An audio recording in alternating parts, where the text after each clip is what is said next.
Hey mages, welcome to today's video. Today we're going to look at the best budget meta decks, competitive budget meta decks that are around at the moment. Now these decks that I've got for you today have no more than 11 rares. One is as low as 6, so these are very competitive with very low. So great decks with fewer rares is what I like to try to find for you that, put up really good percentages. These are all 60% around that sort of area, so they'd be really good for laddering up. So before we get to today's decks, just want to say thank you for all the support in the recent videos. It really means a lot and helps out the channel, so liking, subscribing, commenting really does help. So without further ado, let's get to the first deck. Now, as we all know, the meta decks can have anything from 20, 30, 40 rares in. So these really are budget, but it's good that they're still getting the results. And hopefully, you'll be able to craft some of these. The first one we're looking at is a Dimir Faeries deck with just 11 rares. So if we look at the stats on the deck, it has a CMC average of 1.8, has 21 creatures, 15 non-creature spells as well. So what are the rares in this deck? Well, they start off with the lands. We've got a couple of Dark Slick Shores, and then we have a couple of Shipwreck Marsh. Now, even though these decks I'd like to play, you to plan to play the percentages that have been get with them, I don't see any harm with upgrading the lands to this deck. It can only make it better. Now, these have been forming on a budget, which is really, really good, but adding in a couple more Dark Slick Shores and Shipwreck Marsh is not going to negatively affect the deck without a doubt. Rares that it does have is a 3 Talion's Messenger.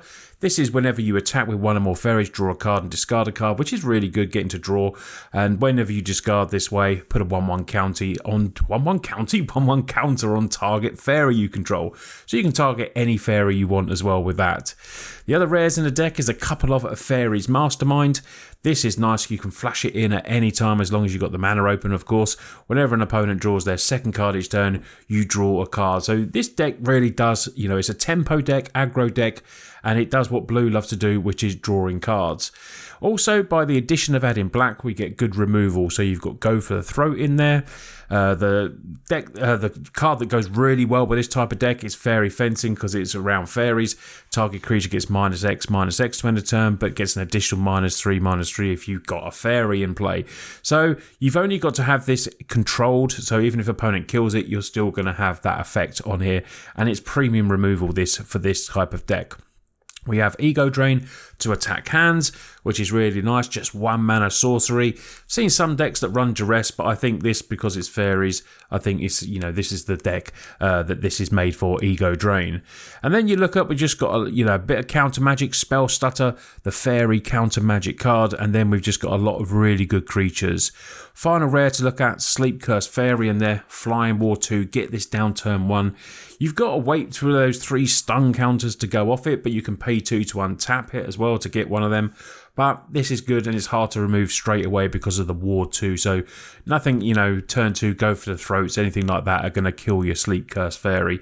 And then hopefully it can do some work, 3/3 flyer for 1. But with that stipulation, it's still a very, very good card.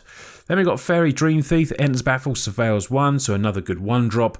And Picklock Prankster is a card that is definitely seeing a lot of play in a lot of different decks at the moment. Flying Vigilance 1/3, but you can also mill 4 cards, then put an instant sorcery or fairy card from under. So you can do it yourself if you're a bit stuck and there's something in the graveyard potentially you want to get back, or this is just a really good card. And the Vigilance helps with this as well. If you can put a counter on it with Talion's Messenger and just build it up, it then becomes a blocker, and a big attacker as well. So very, very sweet card. I do love the addition of Halo Forager in there. It's a 3/1 flyer, so very aggressive. Ends a battle, you may pay X. When you do pay, you may cast target instant or sorcery card with mana of X from the graveyard without paying its mana cost. So Halo Forager, very good attacking, and you get potentially a spell out of it as well. 4 a Briar in there. Whenever another fairy enters the battlefield under your control, each opponent loses 1 life. And like I said, we do have 21 fairies in there, so definitely enough to make this work. It is legendary, so you can't stack multiples of these on the field, but still it's an extra win con to drain your opponent. All in all, Fairies is a very good deck, and this 11 rare version is getting some really good results on the meta as well, so definitely give it a try if you love some Dimir aggro. So next up is a Gruul aggro deck with just 10 rares in. Very good, and 5 of those rares are in the land. So you've got 2 Compulsion Forests, you've got a couple of Copperline Gorges, and a Socken Zan as well. So that's where 5 of the rare lands are. We've also then got a single Urabras Forge in there. I love this card. I would love to squeeze another one of these in myself, but you know, I've sourced these decks and they're getting the results that they are, so I'm not changing them. But that would just be me. I just love this card. It's really aggressive and really cool. We then have 4 Questing Druid in there as the final rares in there. Good for Seek the Beast, exile the top 2 cards of your library, then you may play those cards until the end next end step. And then it comes down to 1/1, and whenever you cast a spell that's white, blue, black or red. Now obviously you're only going to get red with this, but this deck is predominantly red. We've got a lot of red cards in there. Then we get to put counters on this, so a very good aggressive deck, and you know, 2 functions that we can use in this. So if we have a look at the stats on this, this is a real low CMC of 1.4, which is why it only runs 19 lands in the deck, 18 creatures and 23 non-creature spells. Now the creatures that we're going to be looking at, we've got Cacophony Scamp. Deals combat damage, you may sacrifice it, proliferate when it dies, deal damage equal to its power. You've got ways to pump it up in here, so good ways to do that, and then just flash a win potentially from nowhere out of your opponent. We've also then got the 4 Monastery Swiftspear, aggressive, comes down, pumps up with that prowess. You've got lots of pump cards, Monstrous Rage in this deck, Audacity coming in as an enchantment and pumping up. We've got Giant Growth as well. So lots of ways to pump up the Swiftspear, getting wins that way, or Cacophony, making it big. And then obviously when it dies, it deals damage equal to its power, which is pretty sweet. Protection as well, we've got Royal Treatment, gives a creature hexproof, and then you create a roll token. So, you know, extra power on there. And then, you know, if you're triggering the Monastery Swiftspear, triggering that prowess, which is really cool. Picnic Runner, it does have the Stolen Goodies, distributing those 3/1/1 counters, or you can just put it down turn 2 as your Picnic Ruiner. Coming in there, attacks while you control a creature with power 4. It gains double strike to end of turn. Now, this is when you control a creature, so it can be itself as well. So you can pump this up and then get the double strike in. It can be a win again out from nowhere, which is what this Gruul deck does. It has a single Yavimar Iconoclast, can be kicked to give a bit of haste. And then other than that, it has 1 creature at the top end. You can use this for the Stoke Genius though, discard your hand, then draw 2 cards, which is nice because you've got a lot of 1-drops here. You're going to be spilling your hand onto these creatures, and then you can have it as the Elemental, the big 4/5. Yet again, another very good aggressive deck. Standard is very much like that at the moment. It's a lot of aggro decks, but you know, playing the decks that you're comfortable with. If you're a new player and you're looking to pick up a meta deck or a beginner player, these decks with minimal rares, or you know, for meta decks are probably good for you. And play something that you're comfortable with, will survive. But if you like a bit of Gruul aggro, then this one is for you. Next, with 10 rares, we go to Rakdos. Now, this is just Rakdos, just literally for Callous Cell Sword. So, target creature you control deals damage equal to its power to any other target, then sacrifice it. This has like a little bit of a pump effect, but this is a different, you know, different cards in this one. So, potentially you could mix the 2 decks of the last ones if that's what you'd like to do. The rares in this literally have some, you know, they are a lot of the lands. So 3 Blackleaf Cliffs, Haunted Ridge as 2, because you don't want to be missing out on being able to play this as the Callous Sword as well. So then it runs 2 Sulphurous Springs. So that's 7 of the rares straight into the lands straight away. And then you look at the other rare in the deck, and it's Charming Scoundrel, haste. Discard a card, draw a card when it enters, create a treasure token if you're a little bit stuck on land, which obviously could then be for the black mana as well, or create a wicked token. So this is just a very versatile card, and sees play in mono reds and a lot of Gruul, and obviously in this Rakdos, pseudo Rakdos deck as well. Other creatures, before we get to the creatures, let's look at the stats. 20 creatures, 20 non-creatures, so that's pretty easy. And then 20 land. CMC average of 1.4, which accounts for the low mana base as well. Other creatures, similar ones, Monastery Swiftspears in it. We run 3 Reinforced Ronin that has to be returned but can come down attack for 2/2 straight as well. I spoke about the Callous Cell Sword and the Charming Scoundrel as well. We have Festival Crasher, which works well when you've got 20 instants and sorcery spells in there. This gets +2/+0 until end of turn. Not prowess, but every time you cast something, so you could potentially move a blocker out of the way with Play with Fire, do the 2 damage. This will then pump up to be a 3/3, and then maybe you could pump up and Monstrous Rage it and create that monster token. It'd just be absolutely massive. This is a very, again, a very aggro deck. Stolen Battalion there, another good pump spell, +3/+1. Creature gets trample is very good. I really do like that potential to get that. And also antagonize in this one. So Giant Growth in the previous Gruul deck. This is using the red for antagonize, +4/+3. So lots of aggression in this deck as well. You got your Kumanus coming in, 1 damage turns into a hasty creature. It's just very similar to the other deck, but slightly different. Pump spells more in this one, and then just dropping in the Callous Sellsword, which is nice for burn together. Target creature you control deals damage equal to its power to any other target, so you can hit your opponent for that final bit of damage. But you have to always remember it is sorcery, so you're pumping up your creatures. You might get the attack in and then get the final damage in your second main phase with Callous Sellsword, or you can do it in your main phase if that's all you need. They've got big blockers. You just pump up your creature, then sack it and do the damage. I do like this deck. It's very good. It's very fun and gets really good results. So I would definitely recommend giving this one a try if you can as well. Now down with 6 rares, it's the good old Mono Blue. I love Mono Blue. And the 6 rares in this is the old favourite Haunty Djinn, of course, but we get from the Noon set, Malcolm Alluring Scoundrel. This flash flying pirate deals combat damage to a player, but a chorus counter in it, draw a card, then discard a card. If there are 4 more chorus counters on it, you may cast a discarded card without paying its mana cost. Very, very sweet card and a good addition to this deck. Also, Mono Blue gets some other new cards with the new set as well. Spyglass Siren ends about to create a map token, which means then you can explore, draw, potentially, or you can, hopefully get a 1/1 counter on something, which is really nice. We're adding in Confounding Riddle into this deck as well. Counter target spell unless its controller pays 4. You get to look at the top 4. Really nice addition to the Mono Blue deck as well. And this Out of Air counterspell, the common card.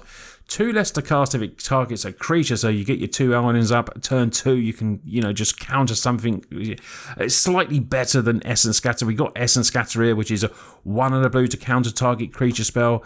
This has, once it goes late game, it's just not going to be terrible, and you can counter any target spell for 4 mana. So good early, good late, and doing what blue needs to do, which is stopping the early creatures down. Essence Scatter with Out of Air as well. Stopping them as well, Fading Hope, bouncing them back to potentially you find your counter spell. This deck will get you a lot of quits when you're playing it, because it's just so frustrating to play against. People like playing their spells, which is why Mono Blue gets a lot of hate, but it's still a very good deck. And 6 rares, it's just so budget, it's unbelievable. Has great card draw. Like I said, Thirst for Discovery. We can discard that island with this deck because we got 20 basics and 2 Field of Ruins. And then Flow of Knowledge for a big draw at the end. Draw a card for each island you control and then discard 2 cards. But, if you're paying 5 to draw 5, that's still really, really good. Protection, we slip out the back for your creatures. And then more counter magic in Spell Pierce. And we also have Negate as well. It just has so much counter magic. And what you're relying on is winning with your Haunty Djinns and your Malcolms to get this, and even pumping up a Spyglass Siren as well. It doesn't have the big creature that you generally see in this, which is what I like. This is a different version. Tellurian Terror, that's the one. I did remember it. But no, if you want to stick with Terror and Terror because you like it, but this is the deck, new type of Mono Blue deck that's been getting really good results, and it's definitely one that I've been playing a little bit, I will say, because I am a blue mage on the ladder and been having a lot of fun with. So the final deck has just 5 rares, and it wouldn't be a budget meta deck if it didn't have a bit of mono red in, would it? The 5 rares, the great Urabras Forge, the one I spoke about earlier that I'd love more of. Well, this deck has 3 in there. Great aggressive turn 3, just keeps hitting opponents. And then the other 2 is a Squee Dubious Monarch. Hasty can be played again by exiling cards from the graveyard, so it's a card that always comes back, which is really good. And is hasty and puts goblins down as well. So if you have a look at the deck on this, CMC of 1.7, this only runs 17 lands. Wow, 17 lands. For me, I just don't know, that's scary to me, 17 lands. With a higher CMC average of some of the other decks that were running 19. So, you know, this is the deck and this is how it plays. 16 creatures, 27 non-creature spells. Now you can see we have a plethora of 1-drops and 2-drops. It is very good. Your 1-drops are important. Your Kamanus, your Monetary Swiftspears. Has Ronin in there as well, another good aggressive card, and only runs a single Phoenix Chic, which I think is very interesting. They usually run a lot more in this, but it does make that space for 2-drops like Electrostatic Infantry. That's a hard name to when you're recording in the morning. Another Festival Crasher, so you might be able to blend this with the Gruul deck as well and get yourself a couple of really good decks. And then it has the, you know, the pumps, Ancestral Anger in there. Also has, where is it? Where are you? Twinferno, there you are. Very nice card whenever you cast your next spell. Instant sorcery, you may copy that spell. You may choose new target. So if you've got the mana open, you can either give something double strike, pump up with your Ancestral, or maybe do it again. It's very sweet, this card. A nice little combo feature for the deck. And of course, when you're doing this, you're putting +2/+8s on these, and this is then putting 1/1 counters on it when it's an instant sorcery spell. So this will build up. It's a very good, you know, synergistic deck, this type of mono red. Different to the normal type of mono red. I do like the difference in this deck. Still has some of the same like Kumanu. Then we got the 4 play with fires, because just great removal, great attack in the dome of your opponent. 4 lightning strike as well. You got a couple of bits of card draw in the Reckless Impulse, Thriller Possibility in there, but they all trigger your, you know, your prowess and trigger your infantry and trigger your crasher. So, you know, every card in here does a job, and will, you know, if you can just keep the creatures on the board, and then you would just be attacking. But there's a lot of removal in standard, which is why cards like Urabrask Forge are great, because unless certain decks have artifact removal, you know, mono black might struggle a little bit, and some other types of decks, they can get rid of the creatures, but this creature is always going to be putting one in, and it's going to keep getting bigger. And the trample means they can't just put a little token in front of it, you will just trample over. And then normally what happens is you're just looking for that final burn spell with red. You know, you've run out of cards, it does happen in this, and then you just need your lightning strikes or your play with fire to finish off opponents. Also does run a 1-off Rebel Salvo, 5 damage target creature or Planewalker, which is, you know, a nice addition, just as a little single of in this, and it just runs the 17 mountains. Mono red, a different version of mono red that I've seen play, so I'm definitely going to give this a go. I've got the cards here and see if I can do some cheap ranking up, and you know, just get some quick wins, which generally what mono red does. So there's 5 super budget for meta decks today, no more than 11 rares, down to the final 5 rares in a mono red. Let me know which ones you're going to play, and then, you know, tell me how good you're doing with them. If you give multiple goes, which one are you going to be siding towards? Thank you to everyone that's watched today's video. Big shout out to my patrons. If you want to give me some extra support, you can go and check out them down below. Just go and click on the Patreon link. And then if you want to get any of these cards for your F&M Friday nights, check out my sponsors, Cardmarket. You can get all your cards on there, and it's just a great way to build your decks. Anyway, thanks again, and I'll see you on the next one.